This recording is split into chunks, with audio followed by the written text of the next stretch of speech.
கருமம் ஆதலால் கணபதி என்றிட கவலை தீருமே. காட்டில் சிங்கத்தை யாரும் மிஞ்ச முடியாது, கல்வித்துறையில் ட்ரினிட்டி பள்ளியை யாரும் மிஞ்ச முடியாது என்று சொல்லுகிற அளவிற்கு சாதனைகளை படைத்துக் கொண்டிருக்கிற இந்த கல்வி திருக்கோவிலில் அமர்ந்திருக்கிற உங்கள் அனைவருக்கும் என் பணிவான வணக்கங்களை முதற்கண் காணிக்கையாக்குகிறேன். நீங்களாம் நல்ல பலத்த கரவொலி எழுப்பலாம், தப்பு இல்ல. ஒரு முறை கை தட்டினீங்கன்னா ஒரு சொட்டு ரத்தம் ஊறுதுன்னு சொல்றாங்க. இன்றைக்கு இந்த ஆண்டு விழாவில் கலந்து கொள்ளுகிற நீங்கள் அனைவரும் புதிய ரத்தம் பாய்ச்ச பெற்றவர்களாக மருத்துவர் ஐயா இருக்கிற இந்த அவையில உங்களுக்கு தெரிவிக்கிறேன். உங்கள் அனைவருக்கும் என்னுடைய வாழ்த்துக்கள், பாராட்டுக்கள். மேடையிலே வீற்றிருக்கிற சான்றோர் பெருமக்கள், மேடை தாங்காது என்ற காரணத்தினால் மேடைக்கு முன்பாக வீற்றிருக்கிற சான்றோர் பெருமக்கள் அத்தனை பேருக்கும் என்னுடைய வாழ்த்துக்கள். பிறந்தவுடன் எனக்கு கிடைப்பது தாலாட்டு. இந்த உடம்பை விட்டு உயிர் போகிற பொழுது கிடைப்பது நீராட்டு. இடையில் பெற வேண்டியது சத்தமா பாராட்டு ஒன்றுதான். அந்த பாராட்டை தொடர்ந்து பெறுவதற்கு இந்த நிறுவனம் இவ்வளவு பெரிய வேலையை செய்து கொண்டிருக்கிறது. இதுல யாருங்க பாராட்டுறது? நீர் போல இருக்கக்கூடிய, தண்ணீரை போல இருக்கக்கூடிய நம்முடைய தலைவர், காற்றை போல இருக்கக்கூடிய நம்முடைய செயலர் பெருந்தகை, இவர்கள் இருவரும் இருக்கிற பொழுது தண்ணீரும் காத்து சுத்தமா இருக்குன்னா எல்லா இடத்தையும் மனதையும் உடலையும் தூய்மைப்படுத்துகிற பணியை இந்த கல்வி திருக்கோவில் செய்து கொண்டிருக்கிறதே, அதற்கே நம்முடைய வாழ்த்துக்களையும் பாராட்டுக்களையும் எவ்வளவு வேணும்னாலும் தரலாம். இங்க பேசினவங்க முன்னாள் மாணவர்கள் அத்தனை பேரும் மனம் திறந்து பாராட்டினார்கள். இதை விட பெரிய சிறப்புங்க, பெரிய பெரிய தொலைக்காட்சியில நடக்கிற விருது வழங்கும் விழாவை கூட இன்றைக்கு ட்ரினிட்டி பள்ளி தோற்கடித்து விட்டு இவ்வளவு பெரிய விழாவை இன்றைக்கு ஆண்டு விழாவாக கொண்டாடி கொண்டிருக்கிறார்கள். அதுலயும் நான் திரும்பி பார்த்தேன், அடேயப்பா ஸ்கிரீனு, நாம இனிமே சினிமால போய் நடிக்க முடியாது, ஆனா நம்மளை இவ்வளவு பெரிய உருவத்துல காட்டும் பொழுது பார்த்தா அடாடாடா. அதுக்கு மேல ஐயா அவர்கள் எனக்கு ஒரு நல்ல அறிமுகத்தை கொடுத்தார். அறிமுகம் ரொம்ப ரொம்ப முக்கியங்க வாழ்க்கையில. யாரு நமக்கு கொடுக்கறாங்கன்றத அதை விட ரொம்ப முக்கியம். 4 நாள் முன்னால ஒரு ஊர்ல பேச போயிருந்தேன். அப்படிதான் முன்னால உட்கார்ந்து இருந்தேன். ஒருத்தர் இப்படி என்ன அறிமுகப்படுத்தி மேடைக்கு கூப்பிட்டார். இந்த மேடை எவ்வளவு புனிதமான மேடை தெரியுமா? திருமுருக கிருபானந்த வாரியார் பேசினார், இறங்கினார், இறைவனடி சேர்ந்தார். புலவர் கீரன் அவர்களுடைய கடைசி குரல் ஒலித்தது இதே மேடையில் தான். இப்பொழுது பேராசிரியர் விஜயசுந்தரி பேசுவார். அப்படின்னா எனக்கு பேச்சா வரும், நமக்கு இது கடைசி மேடையா போயிடுமோன்னு அச்சம் வரும்ல. அவர் என்ன சொல்றாரு, அப்படிப்பட்ட பெரிய பெரிய ஆளெல்லாம் பேசின மேடமான்னு எனக்கு ஒரு அறிமுகம் கொடுக்கிறார். ஆனா அவர் கொடுக்கிற அந்த அறிமுகம் பயங்கரமா இருக்கு. ஆனா ஐயா எனக்கு இன்னைக்கு என்னுடைய பயோடேட்டாவை முழுக்க இந்த ப்ரொஃபைல இப்படி காட்டுவார்னு தெரிஞ்சிருந்தா என்கிட்ட படிக்கிற பசங்களை காசு போனாலும் பரவாயில்லன்னு பஸ்ல கூட்டுக்கிட்டு வந்து உட்கார வச்சிருப்பேன். ஒரு மரியாதையாவது கிடைச்சிருக்கும். யாரும் மதிக்கிறா?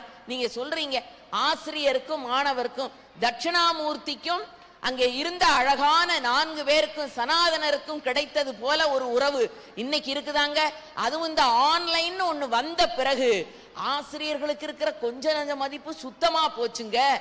நாங்க ஆன் பண்ணி உட்கார்ந்துட்டு வகுப்பு நடத்திட்டு இருக்கிறோம், எதிரில யார் இருக்கிறாங்கன்னே எங்களுக்கு தெரியல.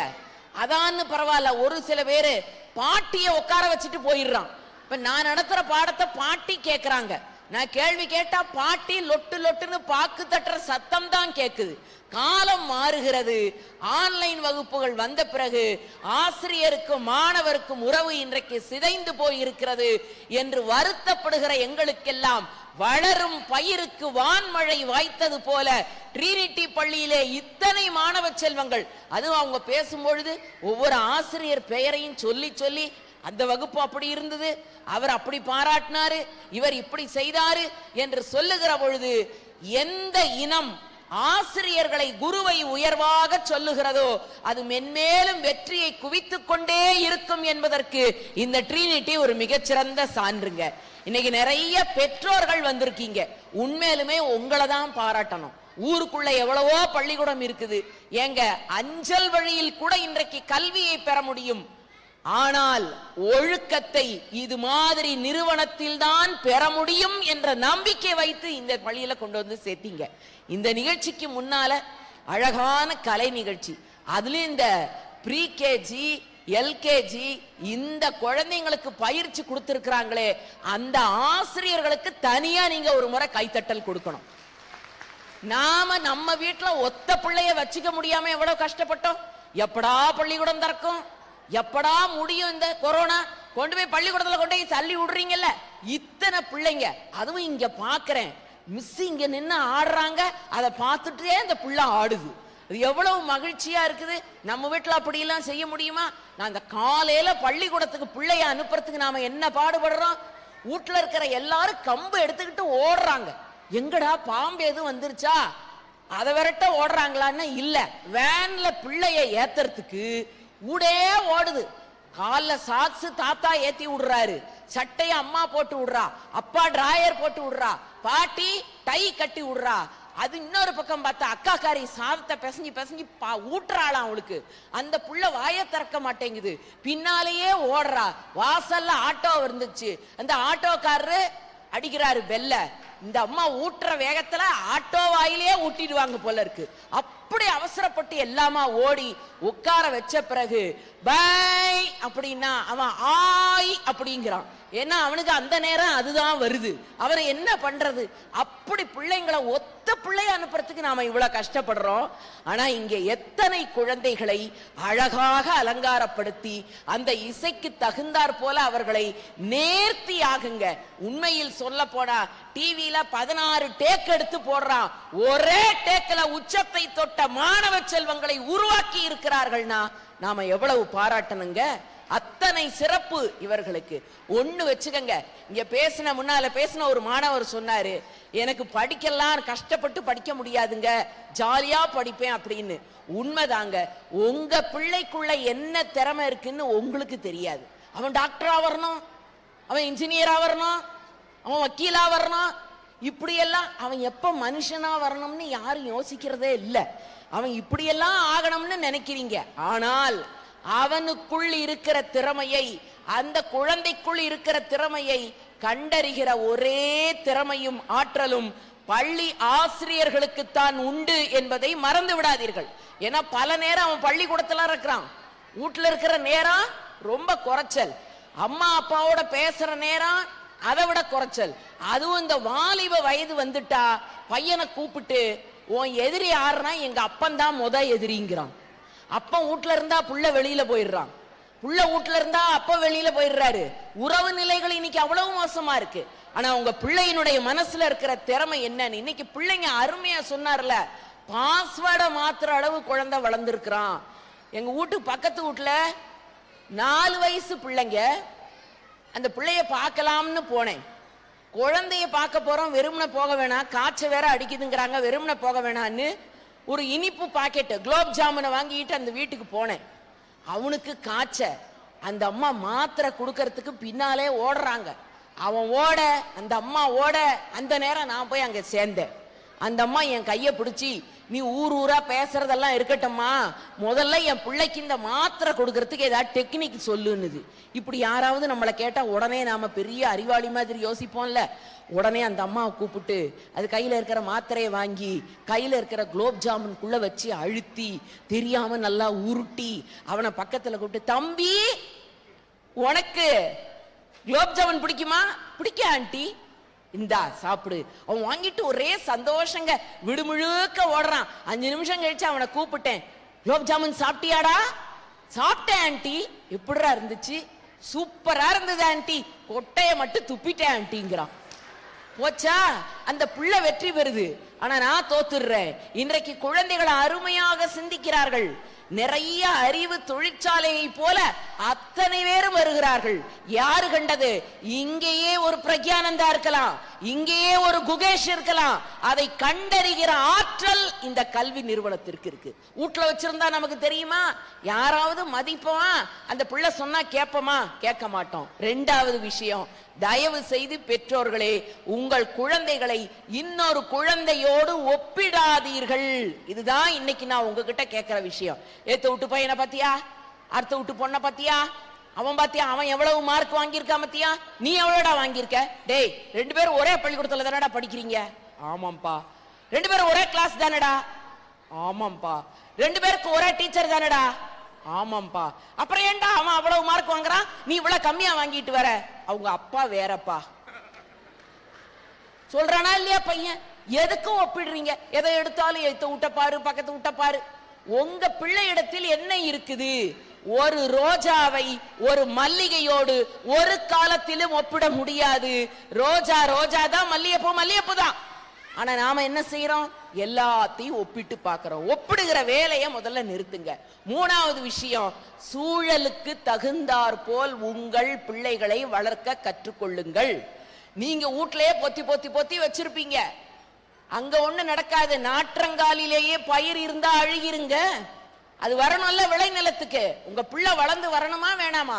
அப்படி வரணும்னா சூழல் ரொம்ப ரொம்ப முக்கியம். நான் ஒரு நிகழ்ச்சியை உங்களுக்கு சொல்றேன்.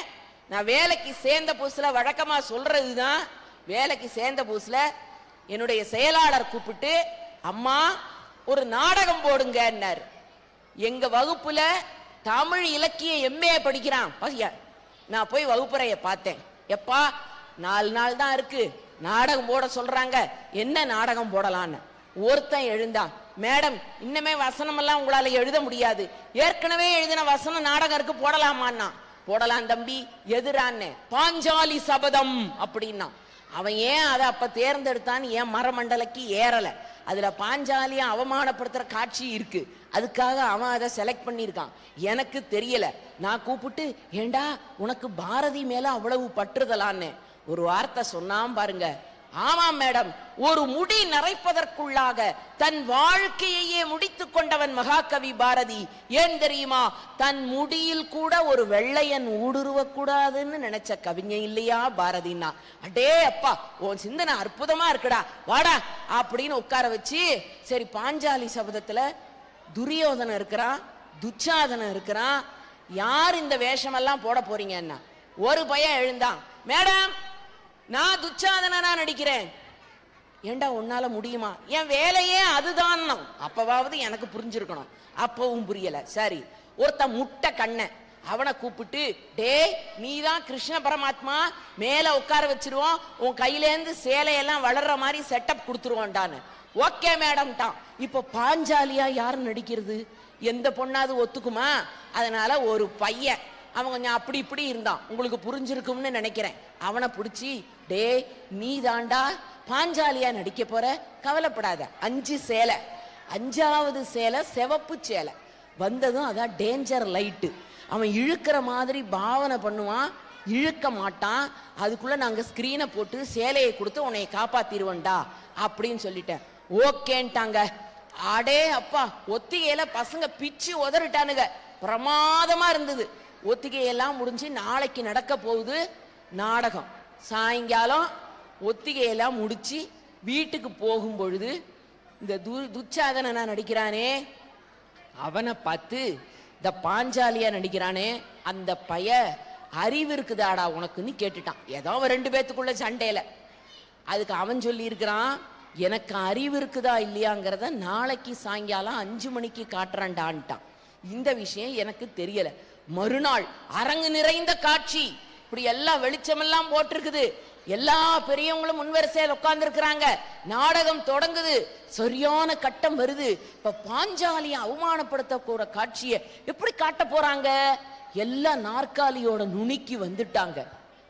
நான் சொன்ன காட்சியும் வருது. 5வது சேலை சிவப்பு சேலை, நிற்கணும் நிறுத்தணும்னு தான் நினைச்சான். ஆனா முதல்ல அவன் கேட்டான்ல அறிவு இருக்குதான்னு, அது அந்த டிஜிட்டல் சவுண்டு மாதிரி காதுல அறிவு இருக்குதா அறிவு இருக்குதா அறிவு இருக்குதா அறிவு இருக்குதா இவன் இழுத்து விட்டுட்டான். இப்ப Panchali is standing on the platform like a man. அது அண்டர்வேரோட நின்னுட்டு இருக்கு. எல்லாம் சிரிக்கிறான், கல்ல விட்டு எறியறான். இப்ப இந்த பாஞ்சாலியா நடிக்கிற பையன் என்ன தேடுறான், நான் எங்க இருக்கிறேன்னு. அதாவது என்ன அர்த்தம்? என் மானம் போறது ஒரு பக்கம் இருக்கட்டும், ஓ மானம் போகுதுங்கிற மாதிரி இருக்கு எனக்கு.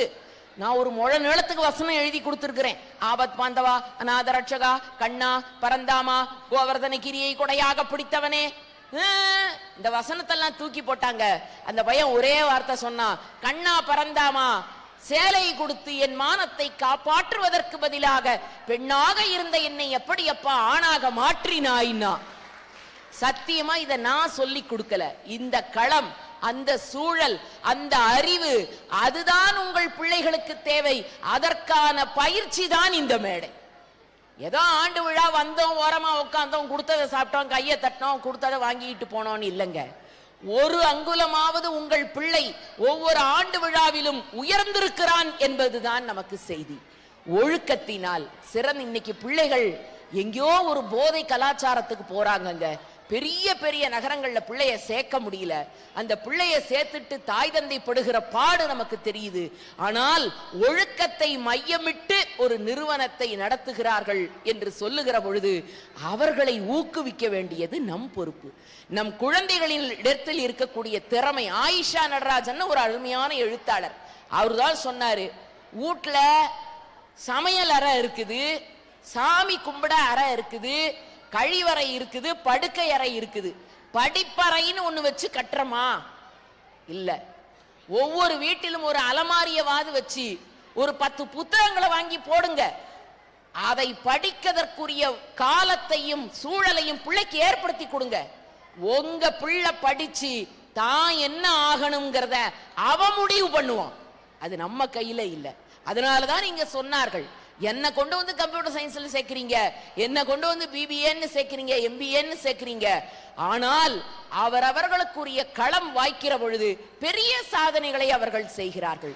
அது மாதிரி உங்கள் பிள்ளை, அது அறிவியலாக இருக்கட்டும், கலைத்துறையாக இருக்கட்டும், சாதனைகளை படைக்கீங்க. பார்த்த இந்த பாடல்கள் இசைத்த மாணவர்கள், அடே அப்பா, குறிப்பாக அழிந்து கொண்டிருக்கிற கலைகளிலே ஒன்றாக வீணை போய்விடுமோ என்று வருத்தப்பட்ட என்னை போன்றவர்களுக்கு ட்ரினிட்டி பள்ளி இன்றைக்கு சாதனை படைத்திருக்கிறது. இத்தனை பெண் குழந்தைகள் அழகான வீணையை அருமையாக வாசித்து அவ்வளவு சிறப்புங்க. இசைங்கிறது அவ்வளவு சிறந்த, நீங்க நினைக்கிறீங்க மருந்துன்னு சொல்றான் இன்னைக்கு. அதுவும் ராஜரத்னம் பிள்ளைன்னு ஒரு பெரிய இசை மேதை இருந்தார். அவரு தோடி ராகம் வாசிச்சார்னா கொஞ்ச நேரம் கண்ணை மூடிக்கிட்டு காதை மட்டும் கேட்டோம்னா நம்முடைய மனம், இரத்த கொதிப்பு எல்லாம் சாதாரண நிலைக்கு வரும்னு சொன்னார். அவ்வளவு உயர்ந்த வித்வான்கள் வாசித்த ஒரு பெரிய வாத்தியம்ங்க அந்த வீணை.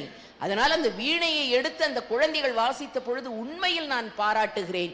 எந்த பள்ளியிலும் இப்படியான சாதனைகளை எல்லாம் செய்யவில்லை. அவ்வளவு சிறப்பு அந்த குழந்தைகள்.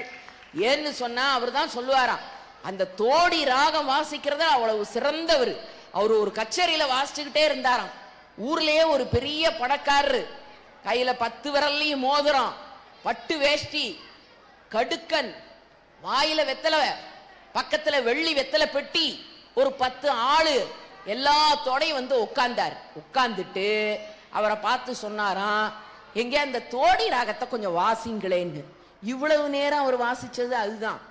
இது தோடி ராகம்னு தெரியாமலேயே அவர் எங்கே நீங்க தோடி ராகம் வாசிக்கிறதுல சிறந்தவராமே வாசிங்கன்னதும் அவர் கோபம் வந்து பக்கத்துல இருக்கிற ஆளை அடிச்சாருன்னு சொல்லுவாங்க. அப்ப என்ன பொருள்? ஒரு இசை அதனுடைய தன்மை மீட்டி நிறுத்திய பிறகும் கொஞ்ச நேரம் இழுத்து அந்த இசையை பரவச் செய்கிற ஆற்றல் அந்த வீணைக்கு இருக்கிறது. அந்த வீணைக்கலையே இந்த குழந்தைகள். பாடல் கலை சேர்ந்திசை என்பது அவ்வளவு சிறப்பா வராது. அத்தனை சிறப்போடு இந்த குழந்தைகள் பாடல் இசைத்தார்கள். அவர்களுக்கு நம்முடைய பலத்த கரவொலியையும் பாராட்டுக்களையும் நீங்கள் தெரிவிக்க வேண்டும். ஒன்று வைத்துக் கொள்ளுங்கள், நல்ல விஷயங்களை பாராட்டவில்லை என்று சொன்னால் கெட்ட விஷயங்கள் வளர்ந்துவிடும். உங்க பிள்ளை வேற ஏதோ ஒரு திக்குக்கு போயிடுவான். அதனாலதான் ஒவ்வொரு ஆண்டு விழாவும் உங்கள் குழந்தையை தூய்மைப்படுத்துகிற, அவர்கள் உள்ளத்தை மலரச் செய்கிற பணியை அருமையாக இந்த நிறுவனம் செய்து கொண்டிருக்கிறது. குழந்தைகளுக்கு தயவு செய்து ஆங்கில அறிவை நிச்சயமாக போதியுங்கள். தமிழ், எங்க பேராசிரியர் சொல்லுவாரு, சென்ட் ஜோசப் கல்லூரியில ஜி பாலகிருஷ்ணன் ஐயா சொல்லுவாங்க, ஆங்கிலத்தால் வாழ்கிறேன், ஆங்கிலத்தால் பிழைக்கிறேன், தமிழால் வாழ்கிறேன் என்று சொல்லுவார். வாழ்வது வேறு, பிழைப்பது வேறு. நீங்கள் பிழைக்கிறதுக்கு எதை வேணாலும் படியுங்க, ஆனா வாழ்வதற்கு தமிழை படியுங்கள். சிந்துவெளி புனலும் கீழடி மணலும் திருக்குறளின் குரலும் தமிழுக்கு கிடைத்த, தமிழனுக்கு கிடைத்த வரம் என்பதை உங்கள் பிள்ளைக்கு கற்றுக் கொடுங்கள். நாளைக்கு உங்க பிள்ளை எந்த நாட்டுக்கு வேணாலும் போலாம். அது ஆஸ்திரேலியாவா இருக்கலாம், கனடாவா இருக்கலாம், அமெரிக்காவா இருக்கலாம், ஜெர்மனியா இருக்கலாம்.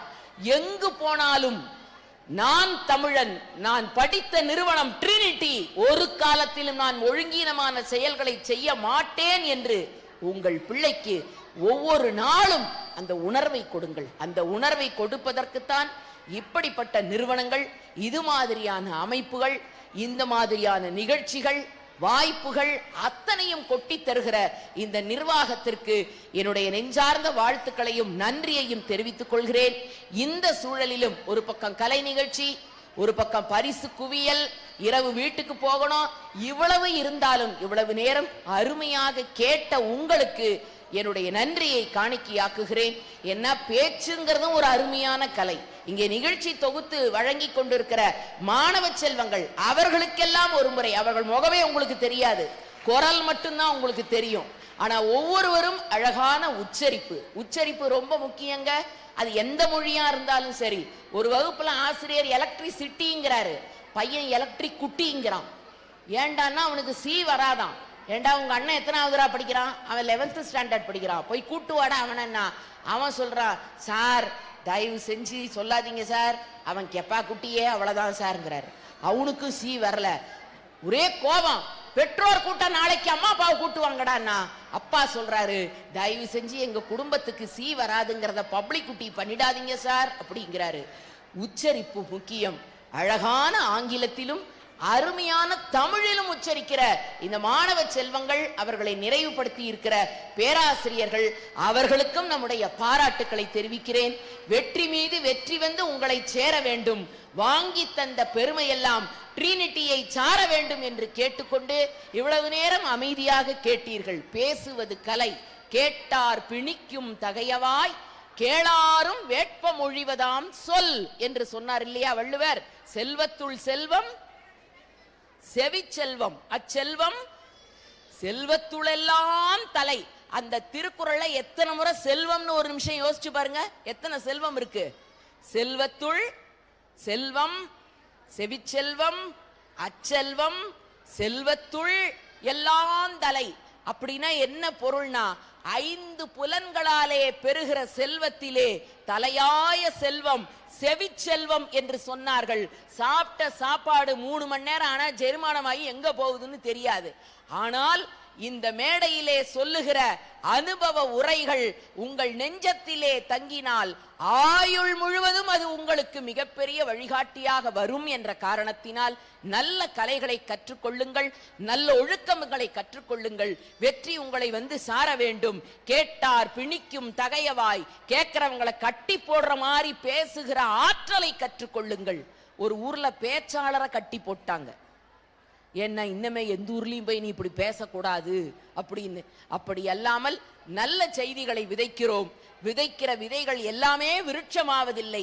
ஆனால் ட்ரினிட்டியில் இருக்கிற ஒவ்வொரு விதையும் ஒவ்வொரு விருட்சமாக மலர்ந்து சமுதாயத்திற்கு பயன்பட வேண்டும் என்று கேட்டுக்கொண்டு உங்களிடமிருந்து விடைபெறுகிறேன். நன்றி, வணக்கம். இன்றைய சிறப்பு விருந்தினரின் உரை செவிக்கு விருந்தாக இருந்தது என்பது மிகையல்ல. மேடம், உங்ககிட்ட பாடம் படிக்கணும்னு ஆசையா இருக்கு. உங்கள் வெண்கல குரலில் அந்த பாஞ்சாலி சபதத்தை நகைச்சுவையுடன் எடுத்து கூறியது மறக்க முடியாது. பிள்ளைகள் உயர்ந்து